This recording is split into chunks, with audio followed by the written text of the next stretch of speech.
بسم اللہ الرحمن الرحیم نحمده ونصلي ونسلم على رسوله الكريم اما بعد فاعوذ باللہ من الشیطان الرجیم بسم اللہ الرحمن الرحیم قل ان صلاتي ونسكي ومحياي ومماتي لله رب العالمین صدق اللہ العظیم۔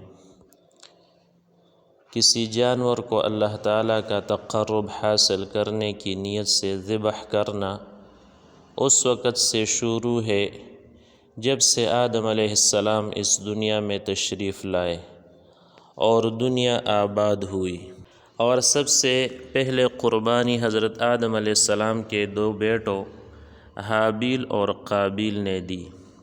اذ قربا قربانا، یعنی جب کہ دونوں نے ایک ایک قربانی پیش کی۔ علامہ ابن کثیر رحمۃ اللہ علیہ نے بروایت ابن عباس رضی اللہ تعالیٰ عنہما اس آیت کی تفسیر میں نقل فرمایا ہے کہ حابیل نے ایک مینڈے کی قربانی پیش کی اور قابیل نے ایک کھیت کی پیداوار سے غلہ وغیرہ صدقہ کر کے قربانی پیش کی۔ حسب دستور آسمان سے آگ نازل ہوئی، حابیل کے مینڈے کو کھا لیا اور قابیل کی قربانی کو چھوڑ دیا۔ قربانی کے قبول ہونے یا نہ ہونے کی پہچان پہلے انبیاء علیہ السلام کے زمانے میں یہ تھی کہ جس قربانی کو اللہ تعالیٰ قبول فرماتے تو ایک آگ آسمان سے آتی اور اس کو جلا دیتی تھی۔ سورہ آل عمران میں اس کا ذکر صراحتاً آیا ہے کہ بِقُرْبَانٍ تَأْكُلُهُ النَّارُ، یعنی وہ قربانی جس کو آگ کھا جائے قبول ہے۔ اس زمانے میں کفار سے جہاد کے ذریعے جو مال غنیمت ہاتھ آتا تو اس کو بھی آگ آسمان سے نازل ہو کر کھا جاتی تھی، اور یہ جہاد کے مقبول ہونے کی علامت سمجھی جاتی تھی۔ امت محمدیہ علی صاحبہ الصلاۃ والسلام پر اللہ تعالیٰ کے یہ خصوصی انعام ہوا کہ قربانی کا گوشت اور مال غنیمت ان کے لیے حلال کر دیے گئے۔ حدیث شریف میں ہے کہ رسول اللہ صلی اللہ علیہ وسلم نے اپنے خصوصی فضائل اور انعامات الہیہ کا تذکرہ کرتے ہوئے فرمایا احلت لی الغنائم، یعنی میرے لیے مال غنیمت حلال کر دیا گیا۔ یہی وجہ تھی کہ آپ صلی اللہ علیہ وسلم کے زمانے کے بعض غیر مسلموں نے اپنے اسلام قبول نہ کرنے کا یہ عذر بھی پیش کیا کہ پہلے انبیاء کرام علیہ السلام کی قربانیوں کو آگ کھایا جایا کرتی تھی، اور آپ صلی اللہ علیہ وسلم کے زمانے میں ایسا نہیں ہوتا، اس لیے اس وقت تک ایمان نہیں لائیں گے جب تک یہ صورت ظاہر نہ ہو۔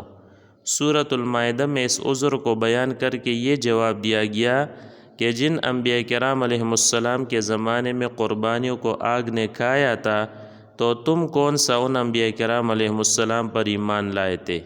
تم نے تو ان کو بھی جھٹلا دیا تھا، بلکہ ان کے قتل تک سے دریغ نہیں کیا تھا۔ ان کا یہ قول حق طلبی کے لیے نہیں تھا بلکہ حیلہ جوئی کے لیے تھا۔ جانور کی قربانی سب سے پہلے حضرت آدم علیہ السلام کے زمانے سے عبادت اور تقرب الہی کا ذریعہ قرار دی گئی، اور قربانی کا ایک خاص طریقہ کہ آسمانی آگ آ کر اس کو جلا دے خاتم الانبیاء حضرت محمد صلی اللہ علیہ وآلہ وسلم کے زمانے تک تمام انبیاء کرام کے دور میں ہوتا رہا۔ قربانی ایک اہم عبادت اور شعائر اسلام میں سے ہے۔ زمانہ جاہلیت میں بھی اس کو عبادت سمجھا جاتا تھا، مگر بتوں کے نام پر قربانی کیا کرتے تھے۔